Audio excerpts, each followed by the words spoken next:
We'll get started. I'm Michael Thompson. I'm the chair of the TAC Funding and Programming Committee. And today's meeting, May 19th, we're starting at 1 p.m. today, which is a little different from past meetings. And of course, we're continuing in the virtual format through at least the end of the summer here. So the first order of business is roll call. However, we will see if there are any changes or suggestions for the agenda.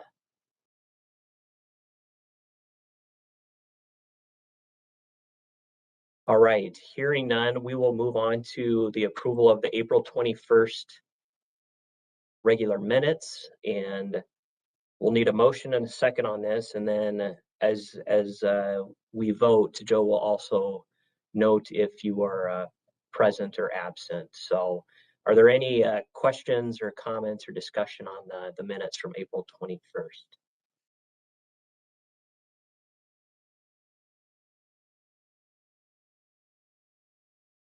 Mr. Chair, this is Paul Omi.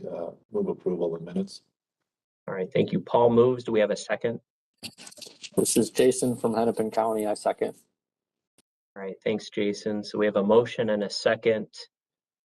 All those in favor or opposed signal by roll call. Joe? Thank you, Mr. Chair. I grabbed a different list than I'm used to, so it's going to actually start with the cities and end with Washington County. Keel. Here. Or I guess. Oh, Omi. Aye. Ellis. Aye. Kozlucher. Kozlucher. Okay. Ashfeld. Aye. Thompson. Aye. Coster. Aye. Weber. Aye. Henniker. Aye. Metro Transit, I just got a notice, is a Genowiak today.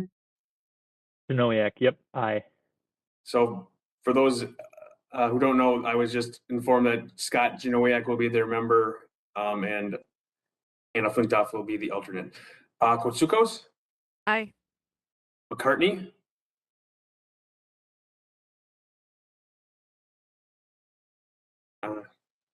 Hopefully she'll be here. She's got a presentation. McCartney? Okay. Brown? Aye. Mike, Bike Ped, it would be Samuelson or anybody else? I just got an email from Samuelson that he didn't get the invite, so I will forward that to him. All right, sorry. AO?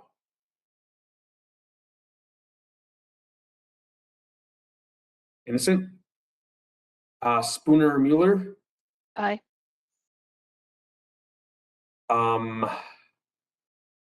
Bartling? Aye. OJ? OJ, aye. Stenson? Aye. Fabe? Jenna? Aye. Piper? Aye. Merrick? Aye. Jensen? Aye. And Ayers Johnson. Aye. All right, thank you, Joe. The minutes are approved. Next item of business is public comment on committee business. So as you know, we're streaming, and I'm sure we have thousands of the members of public that are tuning in right now for our business. But I guess I would ask staff, do we have any members from the public that would like to comment? Mr. Chair, I have not been informed by any, so no. All right, thank you, Joe. Hearing none, we'll move on to the next order of business, which is the TAB report. Elaine. Thanks, Chair. TAB met yesterday afternoon. For the Chair's report, Jim Hovland reported that TAB is meeting back in person due to Minnesota statute. Staff will continue to work with legal staff to determine whether there is a way for TAB to meet hybrid. For a MnDOT report, John Solberg provided the report on behalf of Michael Barnes. The TZD conference, he provided information on TZD conference and shared updated fatality data and traffic and construction data. And member Narayanan shared the announcement of the Safe Streets funds. For MPCA report, Todd Bewin reported that the Climate Action Framework was an information item on the agenda and had no other report. For the Metropolitan Airports Commission report, Chair Hovland presented on behalf of Carl Crimmins. In 2022, passenger activity is 17% below the 2019 level. 2021 passenger activity was 47% below the 2019 level. And 2022 flight operations are projected to be over 108,000. Total ops in 2021 were 95,000. And then parking in April 2021 was 11,600 compared to April 22, 17,000. So it is up. And concessions continue to expand their open hours while passenger activity increases.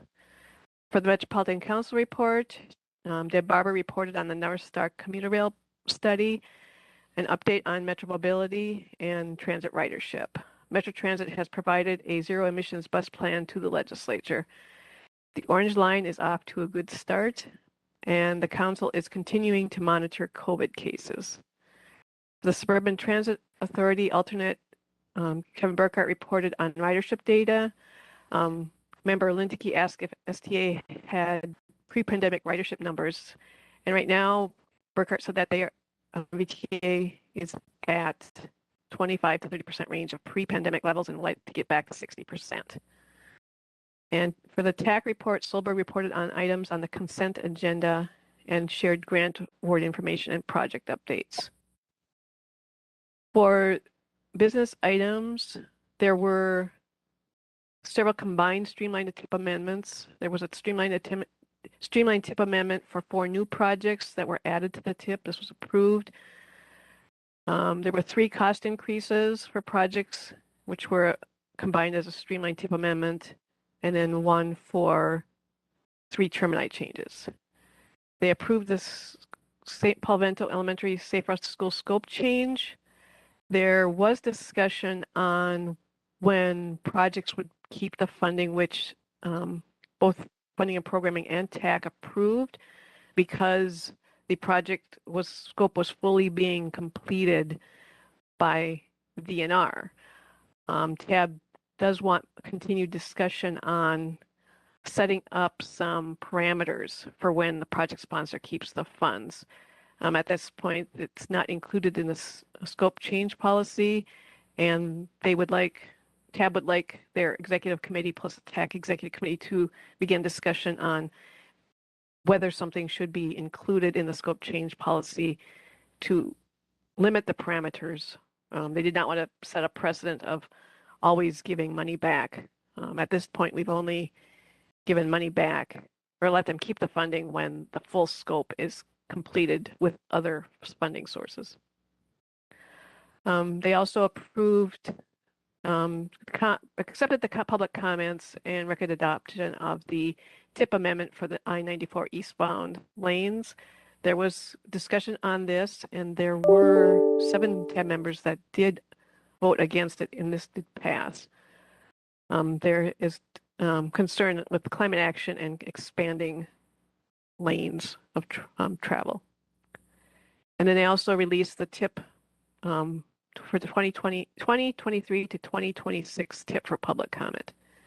And then for information items, they heard from MPCA on Minnesota Climate Action Framework, council staff on the council and Metro Transit staff on the Transit Onboard Pilot Survey, and overview of the Regional Development Guide and TPP policy plan was held over for next month, with Cole Henniker just announcing that they are looking for additional TAB members to be on the policymaker work group.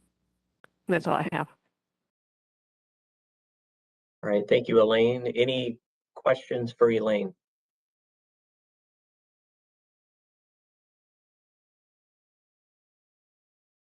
Okay, thanks, Elaine. We'll move on to the next item of business. We have 3 action items today. The first being the approval of the draft tip. So my understanding is we have a couple presentations here by MTS and also MnDOT, I believe Molly from MnDOT. So Joe, I'll turn it over to you. Thank you, Mr. Chair. This is the time of year where we are releasing the draft transportation improvement program for public comment. In fact, that was done yesterday at TAB. For those of you who have been around a while, you might realize that that's a little bit ahead of the normal schedule up until last year. Given all of the over 200 comments that we've had the last couple of years, we did move the schedule up. So TAB releases the draft for public comment in May rather than June. This really does keep the schedule the same for both funding and programming and TAC. So looking for today is a approval of what you see today or what you've seen in the attached tip for those who have looked, pending public comments that we hear over the next 45 days starting this Sunday. So I know a lot of you have seen this, probably upwards of 10 times in some cases. So I'll be brief here, but by all means, those of you who might be new to the process, stop me if you have any questions, if I've skipped over something or glossed over something. So the tip is a 4-year list of transportation projects funded in whole or in part with federal funding. So any project from FHWA, FTA, etc., does have to be in the tip, and it has to include any project, whether it's funded federally or not, that is considered regionally significant. We have a definition for that includes projects adding lane miles over 1 mile and a few other things. All MPOs in the country do this. We have about 500. Following approval of this tip by the council in September, MnDOT incorporates it into their state transportation improvement program. In order for a project with federal funding to get underway, it has to be in that state transportation improvement program, which is in the 7 county in our metro area should reflect our tip. So this is the schedule. As I mentioned a few minutes ago, it looks pretty much like last year. Not on here is a June 21st public comment or public meeting that we have virtually. We did this last year. We had about 20 people, and I think we only had 1 comment though, and we had 3 comments 2 years ago. After that, it resembles the schedule it used to. TAB will approve it or recommend approval to the council in August. The council will approve it in September, and then it goes through the state and federal process. Usually, not November, December is probably a little pessimistic. It's usually closer to November 1st. Finally, what you see here is what you've roughly seen in past years. Last year, I think the tip came in at about 5.2 billion, so it is a little bit higher this year than last year. Usually transit, the purple piece on the right, turns out to be a little more than 50%. Here it's a little less than 50%, but really not a lot of changes to the trends that we usually see in the tip. So transit, because we're going to have a little presentation from MnDOT that sort of goes through how they got to where they're at. We'll talk a little bit about transit. Any transit partners here can chime in if they'd like. So transit includes any projects that are funded with federal formula funds. Non-federal projects are not included in the tip, which isn't the truth as much with highways because MnDOT does include their non-federal projects in the tip as well, the tip and STIP as well. Transit projects funded with CMAQ through the regional solicitation are included. Any FTA and DOT competitive grants, again, that's federal funding, and then FTA new starts and small starts, which is 3 or 4 different ways to say federally funded projects. And with that, that's really all I have. I know it's a quick way to summarize a 180-page document of 500 projects. So by all means, if people have any questions, let me know. Otherwise, we can pass it on to Molly, and she can tell you a little bit about the MnDOT portion of what you're looking at. I will unshare because Molly, you were going to share your screen, I believe.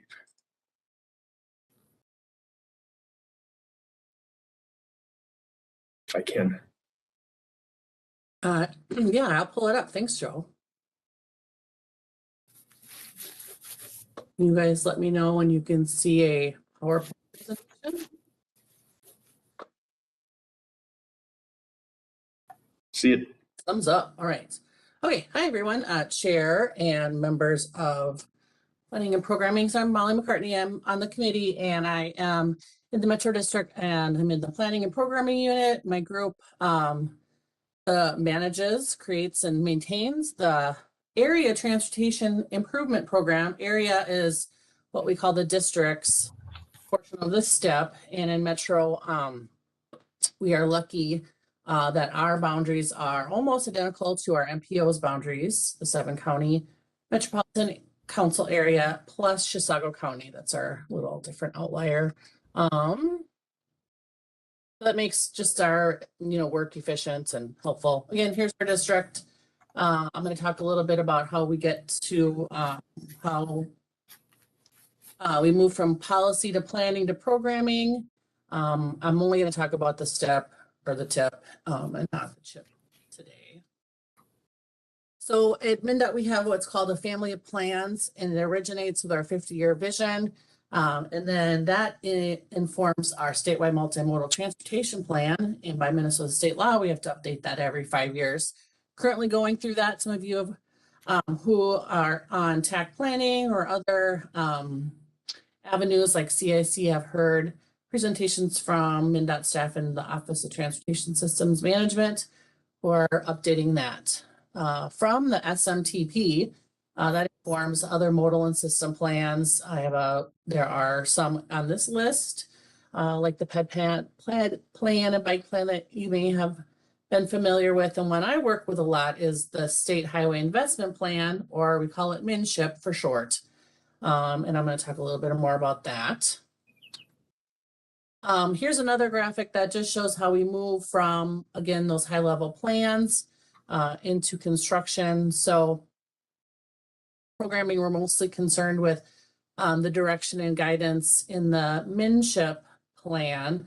It's a 20-year plan, identifying projects in the first 10 years, and in the second 10 years is just investment category direction.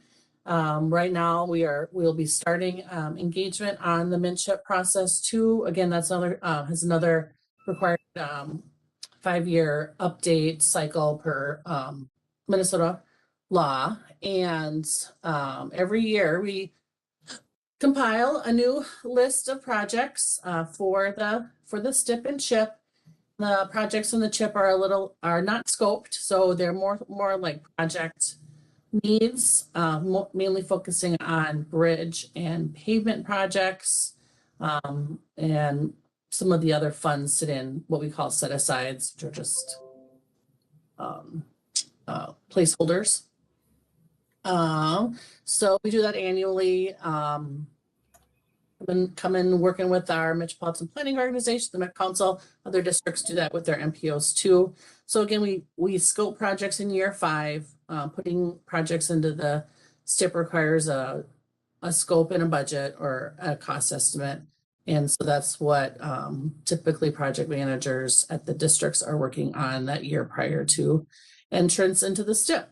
And the projects are the scope is updated every year. So once it's initially scoped, it is looked at every year until we get to construction and letting and construction. I included a slide this year on our project selection policy. Project selection happens for all projects in the STIP and CHIP. And it's about 3 or 4 years old now. This was also passed by the legislature. And so we scored all, most if not all of our MnDOT projects that are in these plans and program. And once it gets a score, that's its score. It doesn't really change unless there's something major with a scope. There are over 100 ways to score, or 100 programs, funding programs for projects in MnDOT, ranging everywhere from our formula funds from FHWA to FRA, FAA funding as well. So they all get scores. And there's a website, and I can include that if folks are ever interested in learning more about that. And so that's when we decide projects are eligible for planning and programming. It's given a score. It's not necessarily a rank or chronological or a ranking of what's the best project. It's just different ways different projects are scored and selected for construction. And then project development. Again, that's the scoping and engagement piece. Our project managers engage in everything from, public meetings to environmental review, and then working with our construction engineers to figure out traffic management and detours, things like that. So in MnSHIP, some of the big guidance involves these categories of system stewardship, safety, critical connections, healthy communities, and other. And then you would see the bullet points underneath there. And we evaluate. Well, we're given guidance on what percentage of our program we're supposed to spend on these different assets based on modeling and predictive performance measures that we're trying to maintain certain quality of our infrastructure. Pavements are measured by a road quality index, which is basically how bumpy your road is or how in need of work it is. And then bridge decks are also given scores based on inspections and the condition of bridges. And then we measure other things like traveler safety on proactive and reactive measures. And then critical connections, that includes everything from expansion of the system to a freight program, as well as bicycle and pedestrian and ADA infrastructure. So this pie chart shows the overall MnDOT program that's in these 4 years of our ATIP. So this is just MnDOT projects that we're leading. All the green slices are that system stewardship, really preservation of the system is what that represents. So pavement, bridge, roadside infrastructure. We have some smaller wedges for jurisdictional transfer or turnbacks. That's when we're working with counties and cities on moving state roads into their systems. And then facilities, which would be like truck stations and rest areas, facilities that we own. The traveler safety is in the orange, and then the blue pieces. The one is the Twin Cities mobility piece that would be expansion projects, and this number is pretty big. Last year it was about 29%. This would include our own guidance for our program as well as any outside money that comes to us that is slated for expansion. This pie does represent the corridors of commerce projects that got funding through the legislature. The 494 and 252 I-94 projects are programmed in this 4-year window. So that's about an additional $200 million of that overall $484 million. So that is a larger than what our guidance would say or would give the district.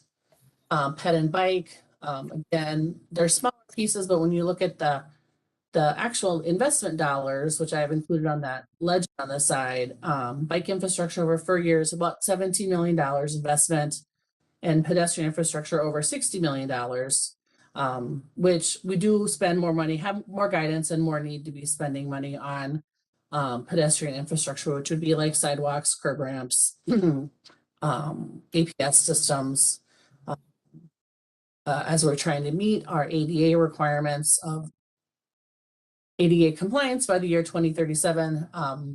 That has a greater, we have greater investment in that. Regional community, that little purple slice, that would be partnership dollars, either from our state aid, Metro state aid, or when we're contributing to local projects on the trunk highway system, locally led projects on the trunk highway system. And then the gray slice represents project delivery costs that we can pay for with capital dollars. For that would be right-of-way, consultants, and post-letting change orders or changes in the field. And this amount is paying for things in the future, present, and past, I like to say. So we're working on consultants on design and delivery of projects in the future. The change orders really represents things that are happening right now with construction in the field. And then right away, we can pay for right away years after projects are completed and open to the traveling public. In fact, we're still trying to have settlements on the last 610 expansion, which I believe that's been open for over 6 or 7 years now. So those costs are just a little, can't necessarily pin them down due to, the ways in which right-of-way gets settled in the courts. That's the MnDOT program. It's about $1.8 billion for the 4 years. So I'd like to highlight what we've changed in this year's STIP compared to last year's for Metro District. So we've added federal funds that were not included last year that were received in a number of ways. One is the Minnesota Highway Freight Program Awards that were given out in early 2021. Those are now incorporated into the STIP.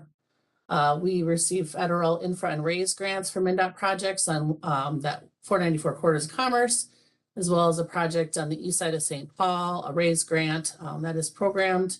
And then Chris COVID relief, which was, I think, passed in December 2020, but now that is included in a number of MnDOT projects. Some funding was also given to locals through that funding as well.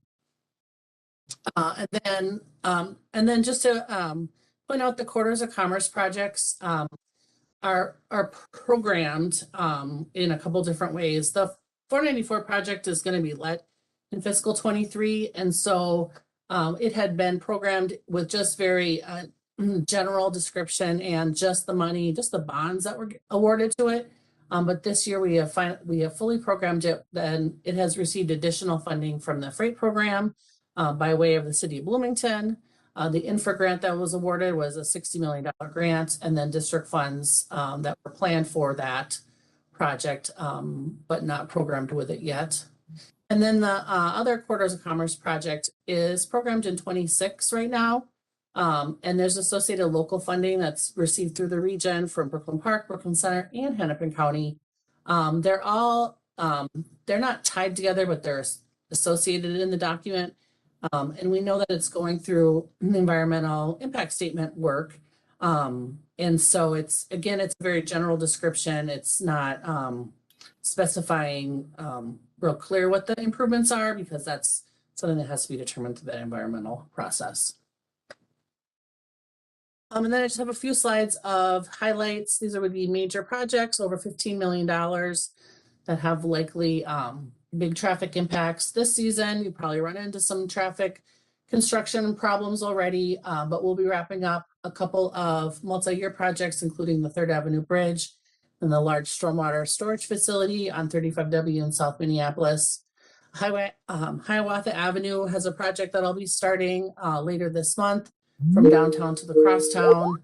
MnDOT's Ferry Street and Rum River Bridge project in Anoka on 10 is starting. There is a pavement and bridge rehab project going on in St. Paul. Another project on 55 in Dakota County. And then the Dakota Avenue Highway 13 interchange that Scott County has led for a while. MnDOT will be taking that on for construction as well. And then fiscal 23, which starts on July 1st, and projects will be let throughout the year. Corridors of Commerce, that 494 project will be let in the spring. Next spring, it's going to be a design build project. So there's already information soliciting letters of inquiry and how design build works right now. There's another big pavement job on 35 in Bloomington. 490, this whole area, just call 511 or load up 511 on your phone. The 494 Minnesota River Bridge is going to be redecked as well.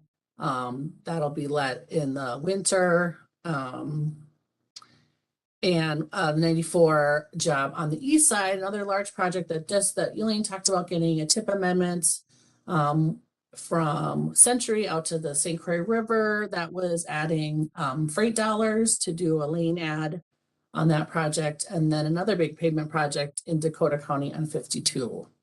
D6, which is the Rochester district, also has a 52 project. So lots of things to watch while you're traveling on 52 in the next year or so. The projects I just talked about are all multi-year projects. So the construction will continue after 23. So the 24 and 25 are a little smaller as far as projects starting, but we do have big project on 65 in Anoka, a project on 55 in Plymouth and Golden Valley. We'll be doing a reduced conflict intersection on 212 with coordination on a Carver County project out there. And then in 25, we're starting another big concrete project on 35 in the South Metro, Burnsville down to the Split, and then some other bridge and projects in St. Paul. So 26 is another bigger year. This is the last year of the STIP, year 4, we often call it. Like I mentioned before, that 25294 project is programmed with the bond funds and general description. We're awaiting EIS results, so there will be changes. We expect a spectrum of changes. Highway 77 or Cedar Avenue has a pavement job from Bloomington down to Apple Valley. Highway 12 out in western Hennepin County. The 394 Dunwoody Bridge will begin a big, large rehab in 26.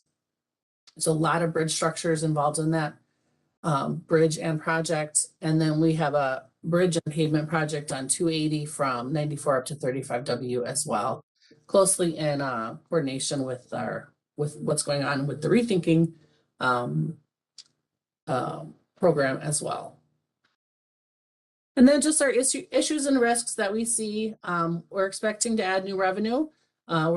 This version of the draft does not have the IIJA or bill funds added to it. We'll be getting more direction on that later this summer and as we develop next year's program.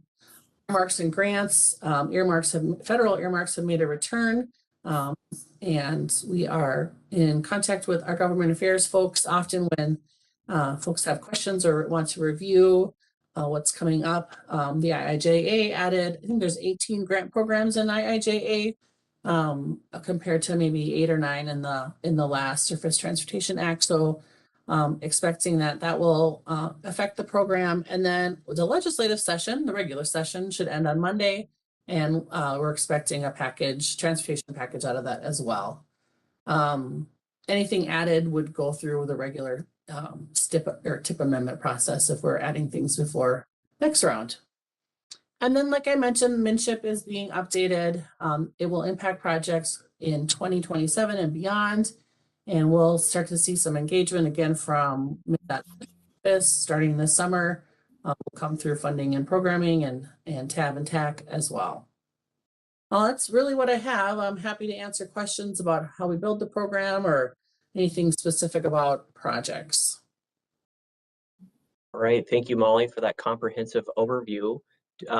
Any members on the committee have questions for, I guess I'll open it up for Molly and Joe at this point. Questions, comments?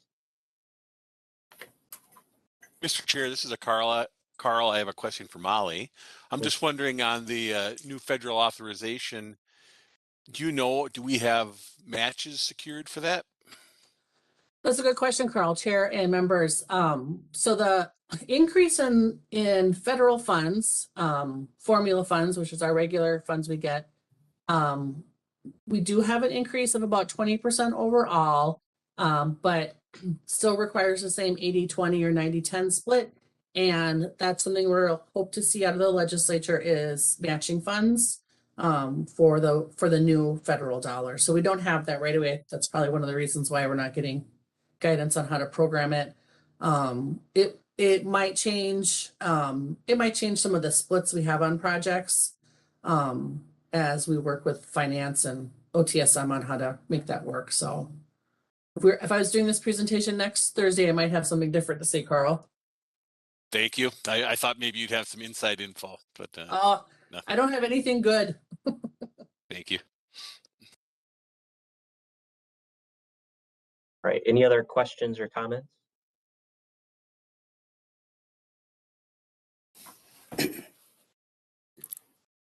Mr. Chair? Yeah, Innocent, go ahead. Yeah, hopefully I had some technical difficulties, so I wasn't sure whether you hear me or not.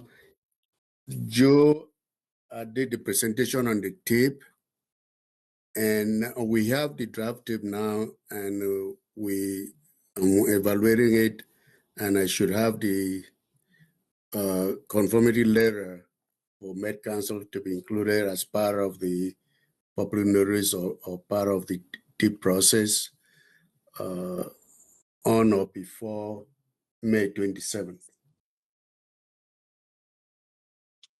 Okay, great. That's good to know. So the conformity letter from PCA on or before the 27th, is that correct, Innocent? Yes. Okay. Thank you for that. All right. All right, looks like we have Angie Stenson with her hand up.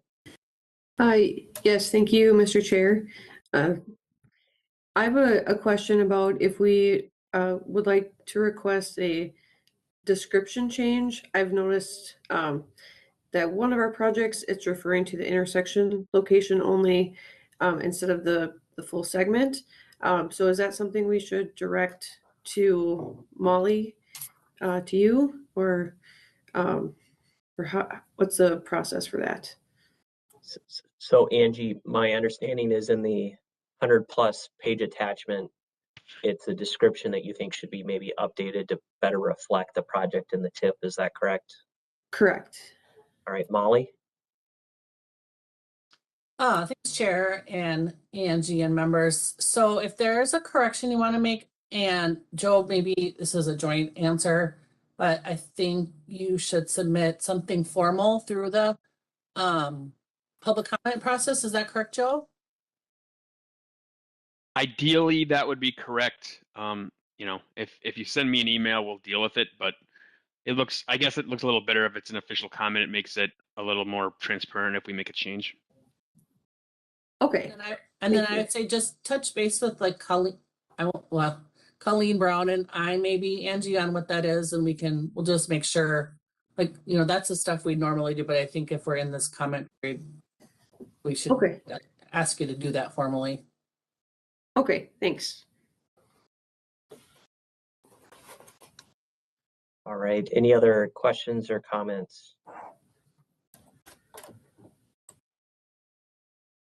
All right, seeing none at this time, this is an action item, so we will need a motion and a second, and then we'll vote on this item. Mr. Chair, Scott Merrick, move to approve. All right, thanks, Scott. Scott moves. Do we have a second? And Jim Kaslucher, City of Ridley, I'll second. All right, thanks, Jim. We have a second. So we have a motion and a second. All those in favor or opposed, please vote by roll call. I'll turn it over to Joe.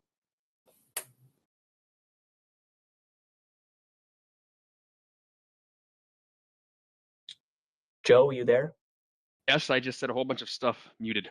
I'll read all the names because I know that a couple of you that weren't here at the beginning are, in fact, almost all of you. All of you. Keel. Aye. Omi. Aye. Ellis. Aye. Zlucher. Aye. Ashfeld. Aye. Thompson. Aye. Coster. Aye. Weber. Aye. Henniker. Aye. Janowiak. Aye. Otsukos. Aye. McCartney. Aye. Brown. Aye. Samuelson. Aye. Heo. Hi. Spooner Mueller. Aye. Bartling. Aye. Ogier. Aye. Stenson. Aye. Barbeau. Aye. Piper. Aye. Merrick. Aye. Jensen. Aye. Ayers Johnson. Aye. That is perfect attendance. All right, great. Thank you, Joe. So that item does pass. We'll move on to the second item for today under action, and that is the 2022 Regional Solicitation Qualifying Criteria. So I'll hand it over to Steve Peterson. Okay, thank you, Mr. Chair and members. So today is an action item that actually ends here at Funding and Programming. Today it doesn't go all the way up to TAB or to the council for that matter. And this is really the first step in the regional solicitation. So we did receive 155 applications, which I think is a new record. In fact, it is a new record for a 2-year cycle.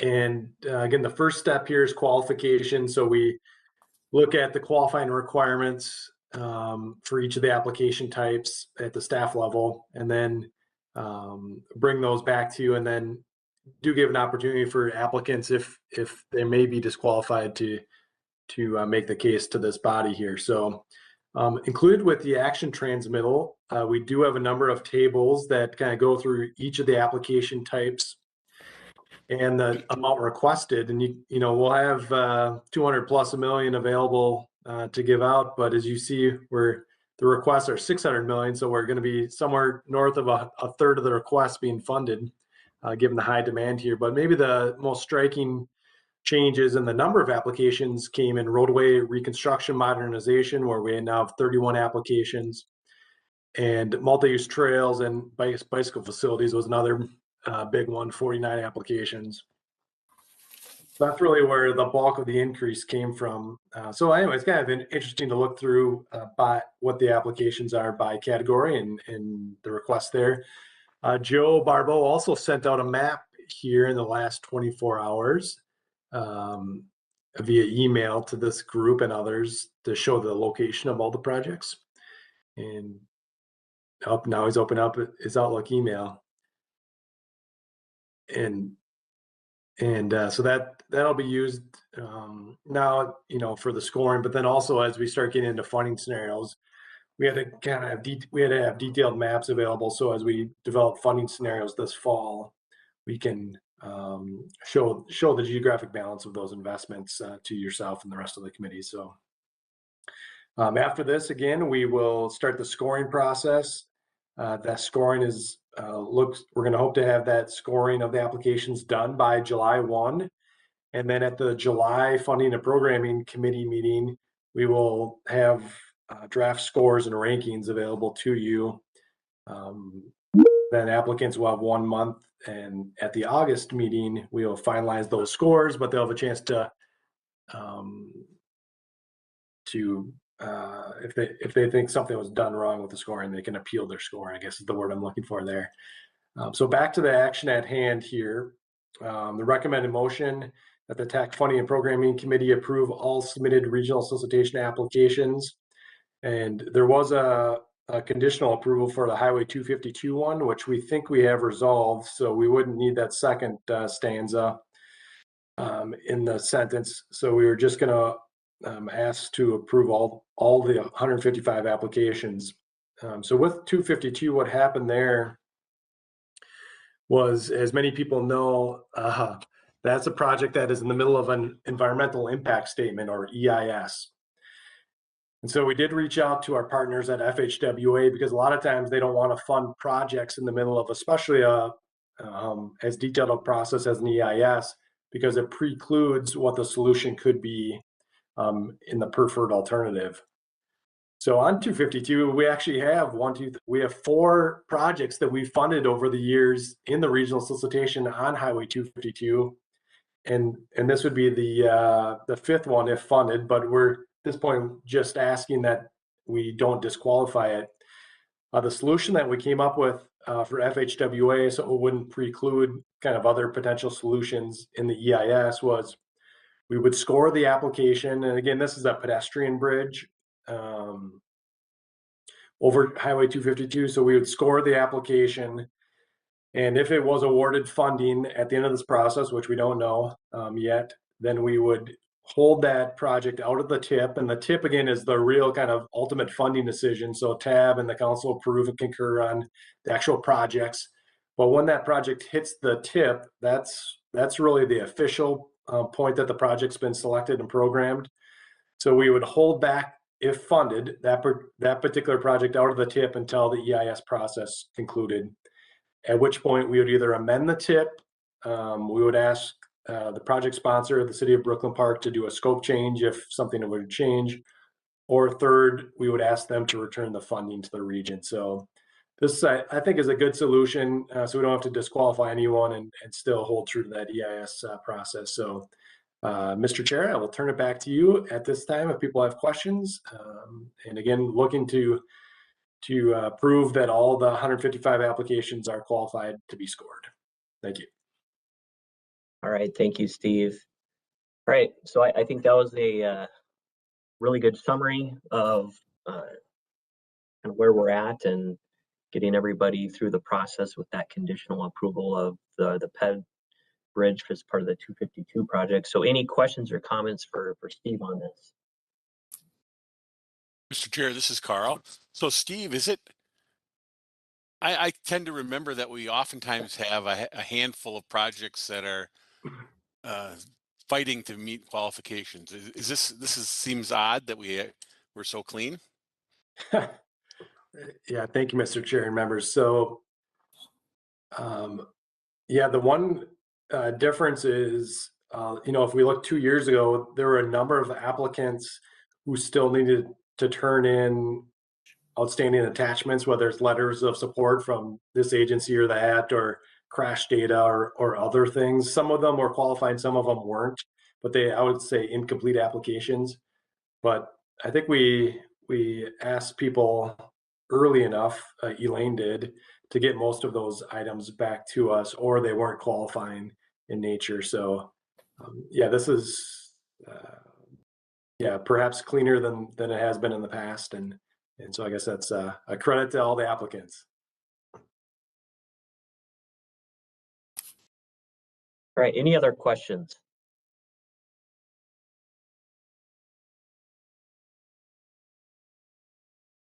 All right, hearing none.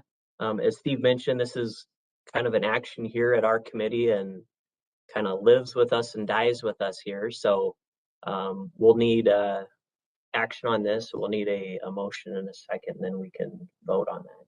This is Joe Ayers Johnson from Washington County. I'd move to approve. All right, thank you, Joe. We got a motion. Do we have a second? Ashfeld, a second. All right, Ashfeld seconds. Any further discussion? Yeah, Mr. Chair, maybe just a quick question. Is the motion on the table here as written, or to qualify even that 252 one?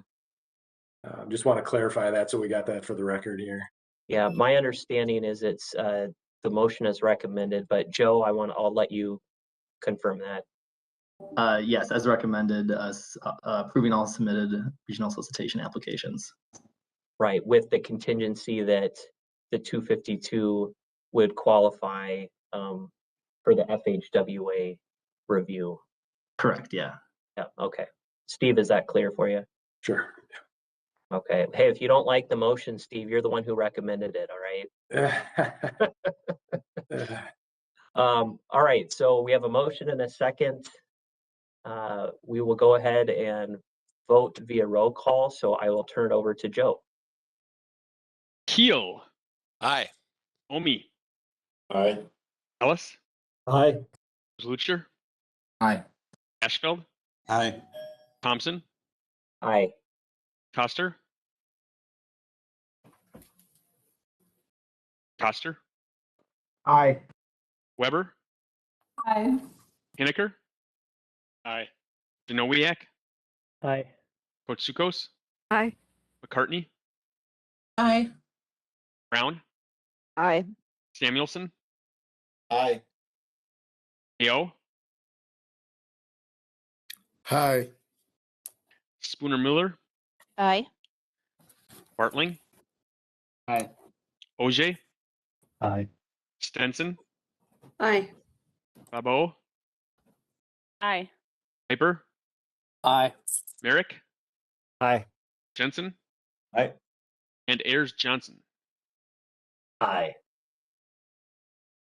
All right, and that passes.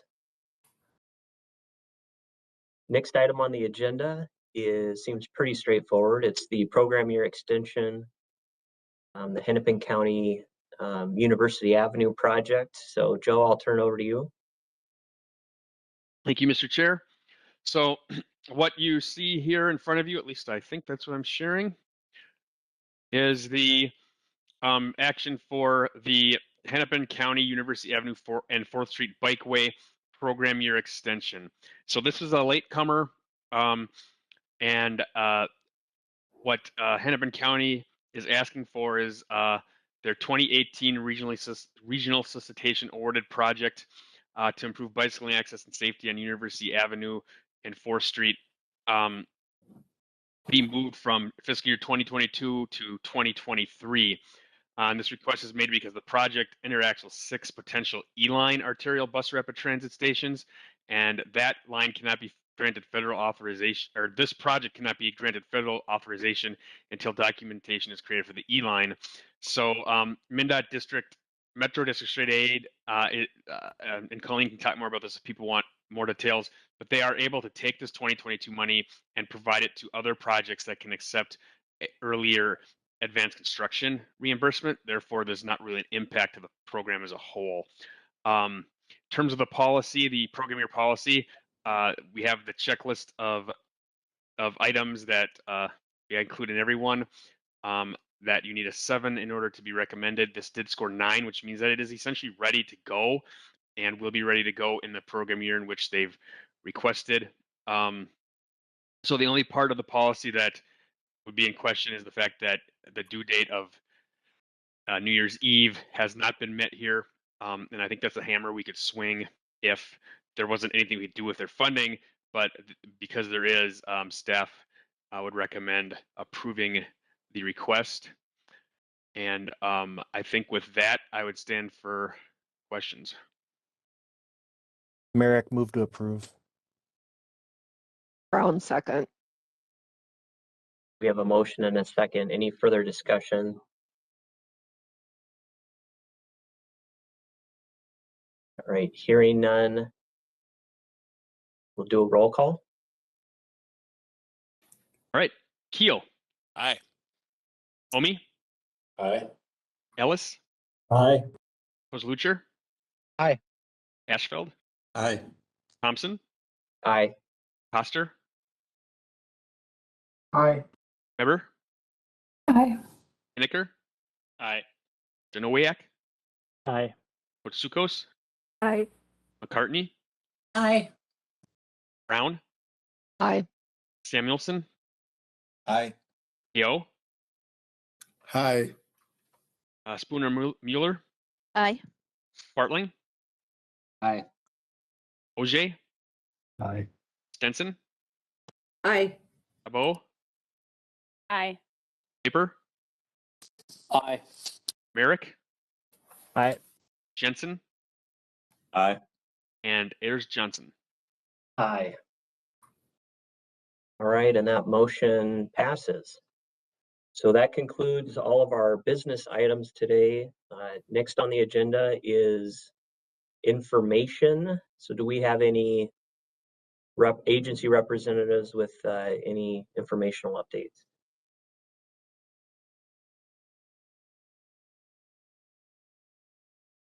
All right, hearing none, we'll move on to other business. Is there anybody with other business to bring up or discuss? All right, we have Cole. Go for it. Thanks, Mr. Chair. I want to, and I might not do a great job, so I might ask Joe to jump in here. There is a number of announcements sent out to all the committees on funding opportunities. We just wanted to bring that again to your attention. I know Joe sent an announcement on MnDOT's active transportation planning assistance solicitation that's currently out. So that's planning around bike and ped in particular. And I think those are due on June 10th. So look for your email. Joe sent that on May 11th if you want to learn more about that program. And those are planning assistance grants for, I think all local governments are eligible in the state. And he also sent an email on the 17th about a number of different funding opportunities and even some workshops on electric vehicle charging. So there is, in particular, the one that's tied to that previous one was the Safe Streets and Roads for All grant program. That's a federal program. It's a number of webinars related to that. And there was even a grant or a training opportunity from Bloomberg Philanthropies. So just wanted to bring those back to your all's attention. I think there were some really great opportunities for local governments. Again, check your emails from the 17th or the 11th from Joe. Do you want to add anything, Joe? No, Cole, I don't think I do. Honestly, I was kind of passing these on for others, so I don't know that I know more than what you just said about all those things. Great. Just bringing it to your all's attention. All right, thank you, Cole. Yeah, that's a good reminder of the funding opportunities out there. So check your emails. Any other business? No, I will add to that last piece that you can respond to me if you do have questions. I could probably find the right person for you, even if I personally don't know the answers offhand. All right, thanks, Joe. So Joe's a resource, so if anybody's looking for more information.